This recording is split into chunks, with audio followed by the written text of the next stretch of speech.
चस्पा किए हैं? ये पाकिस्तान का आतंकवादी संगठन है और कश्मीर में आखिरकार यहाँ पर इसका क्या काम है? बस ये बात जानने की कोशिश की जा रही थी। और मेरे अजीजों, आखिर क्यों हुआ दिल्ली ब्लास्ट? आखिर क्या वजह थी? इसके पीछे किसका हाथ था? और कैसे पूरा षड्यंत्र रचा गया? पूरी साजिश के तहत इस काम को अंजाम दिया गया। कौन था आखिर वो? पूरी वीडियो में जानेंगे। अगर आ ही गए हो और वीडियो अगर शुरू कर ही दिया है तो पूरा वीडियो देख कर ही जाना, वरना पता नहीं चल पाएगा कि आखिर ये सब करने वाला कौन था, किस धर्म का था, क्या नाम था। अस्सलाम वालेकुम रहमतुल्लाहि व बरकातुहू। मेरे अजीजों, दिल्ली लाल किला ब्लास्ट, जो कार का ब्लास्ट हुआ है, उसमें 9 से अधिक लोगों की मौत भी हुई।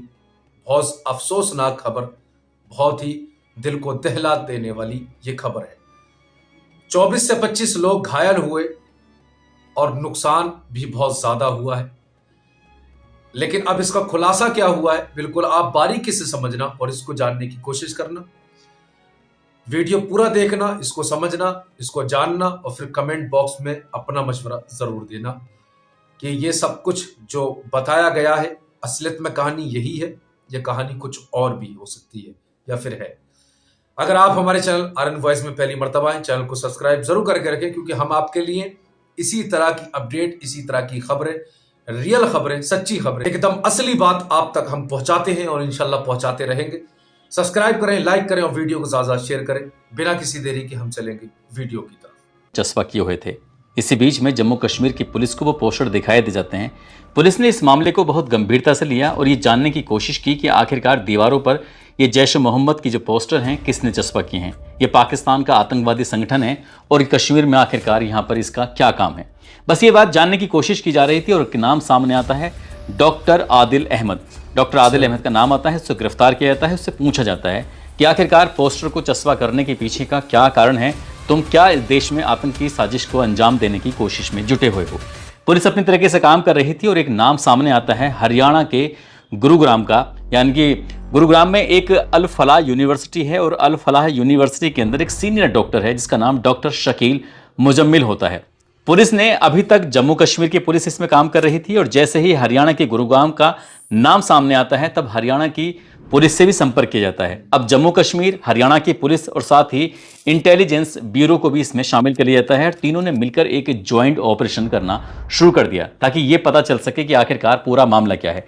तभी 30 अक्टूबर 2025 को डॉक्टर मुजम्मिल शकील को गिरफ्तार कर लिया जाता है, पकड़ा जाता है और पकड़ने के बाद उससे पूछताछ की जा रही थी कि हमें कुछ पुख्ता जानकारियां मिली हुई, पुख्ता कुछ सबूत मिले हैं कि तुम्हारा कुछ बड़ी घटना को तुम लोग अंजाम देने वाले हो। इससे पहले कि वो कोई बात बता पाता, पुलिस को ये जानने में कई दिन का समय लग जाता है। ये तारीख थी 9 नवंबर 2025 को। पुलिस ने हरियाणा प्रदेश के फरीदाबाद के पास में एक गांव लगता है जिसका नाम धोज गांव लगता है। धोज गांव में एक ऐसा मकान था जो एक तरह से गोदाम के रूप में जिसका इस्तेमाल किया जा रहा था। पुलिस ने जब वहां जाकर रेड मारी, जाकर वहां देखने की कोशिश की तो वहां पर 12 छोटे बड़े सूटकेस मिलते हैं। जब उन सूटकेसों को देखा जाता है तो उसके अंदर 358 किलोग्राम विस्फोटक पदार्थ थे। ऐसे विस्फोटक पदार्थ यदि वो फट जाए या उसका गलत रूप में इस्तेमाल कर लिया जाए तो कई किलोमीटर तक धमाका होगा, जिसमें बड़ी संख्या में जान जा सकती हैं, बड़ी संख्या में नुकसान हो सकता है। तो पुलिस ने अब आगे की ओर जब देखना शुरू किया, पड़ताल करना शुरू किया है, तो इसी जगह पर पुलिस को असोल्ट राइफल मिलती है AK-47 से। थोड़ा सा साइज इसका छोटा होता है, मारक क्षमता उसकी AK-47 से कम नहीं होती। 3 मैगजीन मिलती हैं। इस डॉक्टर की निशानदेही के आधार पर 84 जिंदा कारतूस मिलते हैं, एक पिस्टल मिलती है, 8 लाइव राउंड मिलते हैं।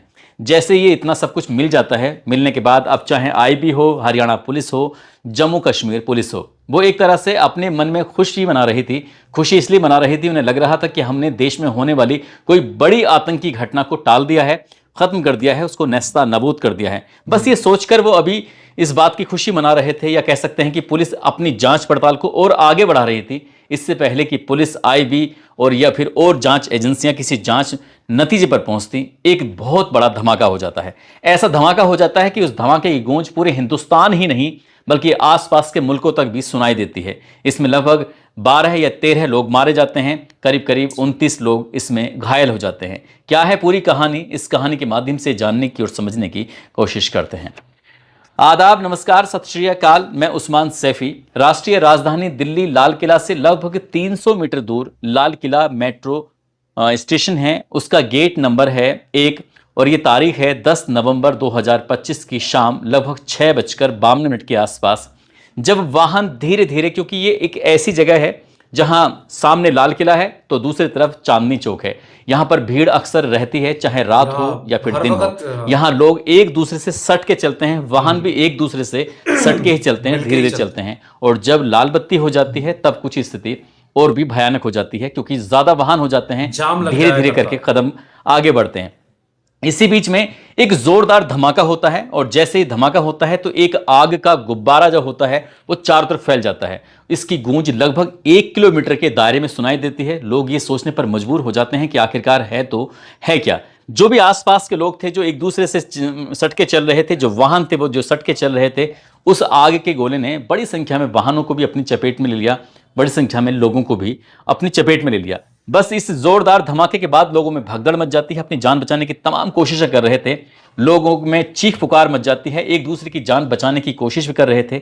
जो इस धमाके की जद में आ जाता है उसके चिथड़े उड़ जाते हैं, जो इस धमाके के उस आग के गुब्बार में आ जाता है वो बुरी तरह से झुलस जाता है, जल जाता है। यहां बस चीख पुकार मचना शुरू हो जाती है। जिसको जैसा मौका मिल रहा था वो वैसे ही बचने की कोशिश कर रहा था और एक दूसरे को भी बचाने की कोशिश में जुट जाता है। और आग का जो रूप था वो विकराल रूप होता चला जाता है। तभी नजदीक की पुलिस को सूचना दी जाती है, फायर ब्रिगेड को भी सूचना दी जाती है। जैसे ही सूचना मिलती है टीमें मौके पर पहुंचने के बाद ये जांच पड़ताल करना शुरू कर देते हैं। इसी बीच में कई वीडियो थे जो सोशल मीडिया पर बहुत तेजी के साथ वायरल होना शुरू हो जाते हैं। जैसे वाहनों में आग लग रही थी, लोगों में भगदड़ मची हुई थी। एक वीडियो ऐसा भी था जिसमें यह कहते हुए सुना जा रहा था कि एक i20 कार है जिसके पिछले वाले हिस्से में जहां पर सीएनजी का जो सिलेंडर है वो रखा होता है, उसमें बड़ा धमाका हुआ है, उसकी वजह से धमाका हुआ है। कुछ इस तरह की बात थी। सभी तरह के लोग थे, अपने अपनी तरह से अंदाजा लगाए जा रहे थे। पुलिस मौके पर पहुंचती है, घायलों को तुरंत ही तत्काल प्रभाव से हॉस्पिटल पहुंचाती है। जो मृतक थे उनकी पहचान करना भी मुश्किल हो रहा था और गिनती ये जब शुरू होती है तो कभी 8 गिनती, कभी 9, कभी 10, कभी 11, इस तरह से वक्त दर वक्त गिनती आगे बढ़ती चली जाती है। जब हम इस घटनाक्रम को सुना रहे थे तब इंडियन एक्सप्रेस ने अपनी रिपोर्ट में 13 मृतकों की संख्या बताई थी और लगभग 21 या 22 के आसपास घायलों की संख्या बताई थी।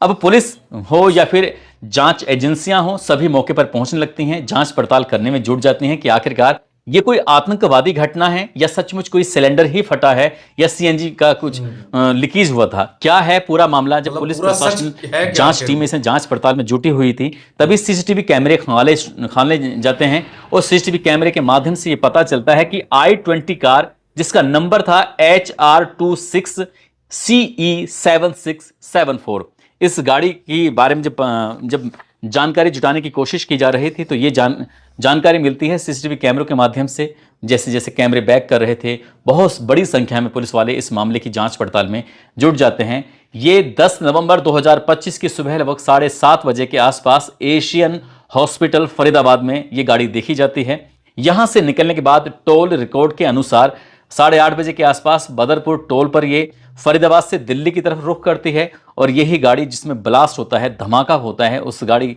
ये ओखला इंडस्ट्री एरिया की तरफ जाती है और वहां पर जब इसमें शायद तेल खत्म हो रहा था या कम हो रहा था तब ये तेल भी भरवाती है। यहां के बाद यही गाड़ी जो i20 कार है वो लाल किला परिसर में सुनहरी मस्जिद के पास पार्किंग में जाकर खड़ी हो जाती है दोपहर 3:19 के आसपास और शाम 6:48 तक ये पार्किंग में रहती है। और जैसे पार्किंग से निकल के जाती है पूरा देश इस कार के बारे में जानने में जुट जाता है और सबसे ज्यादा जानने में जुटे हुए थे जो एजेंसियां थी, जांच एजेंसियां, चाहे वो एनआईए हो, चाहे वो आईबी हो, चाहे वो दिल्ली पुलिस हो या फिर अभी कई दिनों से जो काम कर रही थी हरियाणा पुलिस हो या फिर जम्मू एंड कश्मीर की पुलिस हो। अब इसी बीच में एक नाम सामने आता है जो कि आरटीओ के दफ्तर में इस नंबर के बारे में पता निकाला जाता है कि ये कार किसके नाम पर रजिस्टर्ड है। इसमें जो धमाका हुआ था आखिरकार ये इसकी मालिक का नाम पता चलता है जिसका नाम था मोहम्मद सलमान, शांति नगर हाउस नंबर 631/21। ये यहाँ पर रहता है, गुरुग्राम, यह हरियाणा का ही एड्रेस है।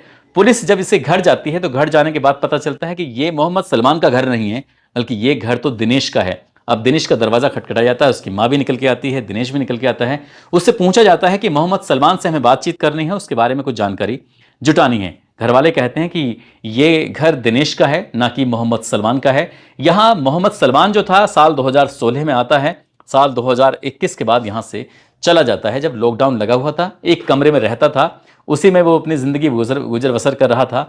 गिलास की कंपनी में काम करता था। फिलहाल अब वो ग्लोबल सोसाइटी सोहाना में शिफ्ट हो गया है। तभी पुलिस की टीम जो होती है वो इसे दिनेश को अपने साथ लेके जाती है ताकि ये पता चल सके, उसकी चेहरे की पहचान हो सके कि मोहम्मद सलमान कैसा दिखता है, कैसा नहीं दिखता है, कहाँ रहता है, कहाँ नहीं।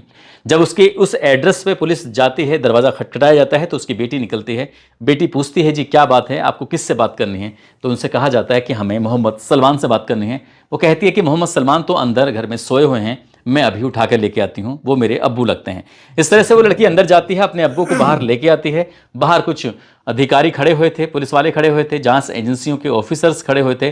मोहम्मद सलमान जब उनसे बातचीत ना शुरू होती है तो उनको वो पहले तो हिरासत में लेते हैं। हिरासत में लेने के बाद उनसे पूछते हैं कि HR26CE7674 इस गाड़ी के बारे में आप क्या जानते हैं? वो कहता है कि साहब ये गाड़ी मेरे नाम पर रजिस्टर्ड थी, लेकिन फिलहाल मेरे पास ये गाड़ी नहीं है।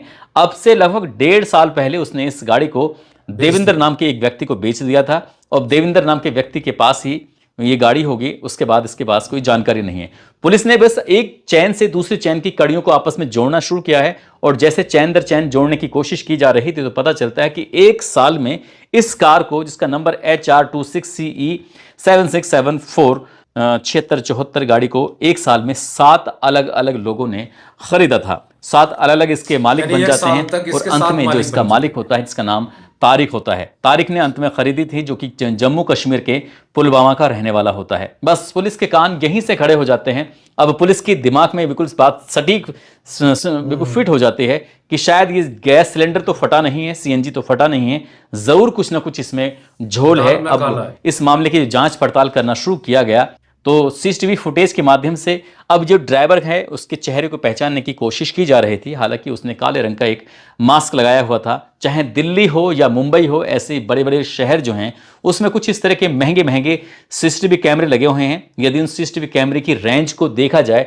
तो बताया जाता है कि 1-1.5-2 किलोमीटर तक की रेंज के ये बहुत ही साफ सुथरा देख सकते हैं। तो वो दिल्ली की जैसी जगह में, और वो भी लाल किले के आसपास की बात हो, चांदनी चौक के आसपास की जो बड़ा सेंसिटिव एरिया माना जाता है, वहां से कोई व्यक्ति अगर गुजरे तो जाहिर सी बात है उसके तो एक एक अंग को भी देखा जा सकता है। उस कैमरे में इतनी क्वालिटी होती है। जब कैमरे की उस क्वालिटी के माध्यम से पता करने की कोशिश की जा रही थी, जहां जहां से वो कार चली थी, आ रही थी, जा रही थी, हर जगह जहां उसने तेल डलवाया था वहां से जब पता चलता है तो एक व्यक्ति जिसकी शक्ल काफी मैच कर रही थी, डॉक्टर मोहम्मद उमर नबी उर्फ उमर मोहम्मद से।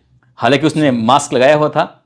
जब उसके बारे में पता चलता है तो वो फिलहाल वर्तमान में अल फलाह मेडिकल कॉलेज में इसकी पोस्टिंग होती है और वही ऐसा दावा किया जा रहा था कि वही कार में बैठा हुआ था। और जब ये कार फटती है, जब ये कार में धमाका होता है तो वो भी धमाके में उसके भी, डॉक्टर के भी चीथड़े उड़ जाते हैं। लेकिन जब पुलिस ने और थोड़ी सी इसके बारे में जांच पड़ताल करना शुरू किया है तो ये उमर ने JMC श्रीनगर से MD की पढ़ाई की थी। MD की पढ़ाई करने के बाद अनंतनाग में सीनियर रेजिडेंट भी रहा था और उसके बाद वो फरीदाबाद में आकर शिफ्ट हो जाता है। एक तरफ तो ये धमाका होता है और उससे ठीक 24 घंटे पहले 10 नवंबर को हरियाणा के फरीदाबाद के पास हौज गांव जो लगता है, उसमें वहाँ बड़ी मात्रा में 358 किलोग्राम के आसपास जो विस्फोटक पदार्थ था, और पुलिस ने और जांच एजेंसियों ने उन कड़ियों को आपस में जोड़ना शुरू किया है। और जैसे ये खबर सोशल मीडिया पे, अखबारों में या फिर अलग अलग टीवी चैनल्स पे चलना शुरू होता है तो फिर देश के प्रधानमंत्री हों, राष्ट्रपति हों या फिर गृह मंत्री हों, सभी ने इस मामले में अपडेट लेना शुरू कर दिया, खबर लेनी शुरू कर दी और ये जांच पड़ताल के लिए आदेश भी दिए कि जो भी होगा दोषी उसे किसी भी कीमत पर बख्शा नहीं जाना चाहिए। हालांकि जम्मू कश्मीर की पुलिस ने तमाम कोशिशें की, मेहनत की, लेकिन शायद उसकी मेहनत में थोड़ी सी देरी हो गई थी।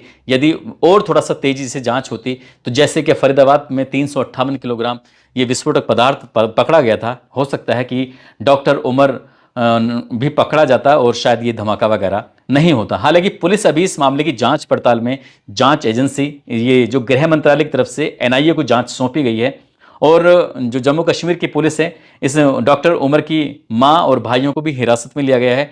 DNA सैंपल लिया गया है ताकि जांच पड़ताल हो सके कि गाड़ी के अंदर जो शख्स बैठा हुआ था, ड्राइवर बैठा हुआ था, क्या वाकई डॉक्टर उमर था या फिर कोई और बैठा हुआ था। अभी इस हर एक छोटे से छोटे पहलू की जांच पड़ताल की ही जा रही थी। ये तो डॉक्टर सबको जोड़ा मुजम्मिल जा रहा है, आपस में शकील मिलाया जो जा कि रहा है, मिलाने इसके की बारे में कोशिश की। 358 किलोग्राम जो विस्फोटक पदार्थ इससे बरामद हुआ था, तो जब इसके सीडीआर, इसकी लोकेशन, इसकी जो संपर्क में जो लोग थे उनके बारे में जब पता करने की कोशिश की गई, तो लखनऊ के खंडारी बाजार के रहने वाली एक डॉक्टर शाहीन शाहिद, इनके बारे में पता चलता है, जो कि स्लीपर सेल का काम करने लगती हैं। ऐसा अभी दावा किया जा रहा है, पुख्ता नहीं है, अभी किसी ने अपनी फाइनल ये रिपोर्ट नहीं स्लीपर दी सेल है, क्या होता लेकिन है, ऐसा ही कमेंट बॉक्स बताया में जा रहा जरूर है कि बताएं। भारत में जमातुल मोमिनात की ये हेड बताई जाती है, जिस ग्रुप को जैश जो कि पाकिस्तान का एक ऐसा संगठन है जो आतंकवाद को बढ़ावा देता है, आतंकवाद की घटनाओं में वो लिप्त रहता है, उसी का ही एक हिस्सा है और उसी का ही एक बड़ा आतंकवादी है, जो उसकी बहन उस ग्रुप को हैंडल कर रही है। और इंडिया के अंदर डॉक्टर शाहीन शाहिद का नाम इंचार्ज आता है है। उसकी वो। शाहीन शाहिद के बारे में जब हमने जानने की कोशिश की, तो गणेश शंकर विद्यार्थी मेडिकल कॉलेज कानपुर है, वहाँ की जानी मानी लेक्चरर रही थी, प्रवक्ता रही थी, और फिलहाल ये हरियाणा के फरीदाबाद में अपने रह रही थी। पुलिस ने जब जांच पड़ताल की तो इनके बारे में जब जानकारी मिलती है, साथ ही मडियाब थाना लगता है, वहाँ पर इनके भाई डॉक्टर परवेज अंसारी होते हैं, उनके घर में लगभग 3 घंटे तक तलाशी ली जाती है। हालांकि पुलिस को अभी कोई ऐसी बात सामने पुलिस ने नहीं रखी है, क्योंकि हो सकता है कि गोपनीय हो सकता है, जांच का हिस्सा हो, या अभी वो बताना नहीं चाहते हैं। लेकिन जो भी इस घटना के प्रत्यक्ष अप्रत्यक्ष रूप से जुड़ रहे हैं, उन सभी को गिरफ्तार किया जा रहा है, जांच पड़ताल की जा रही है। साथ ही जो अल फलाह यूनिवर्सिटी है वो भी जांच के घेरे में आ चुकी है।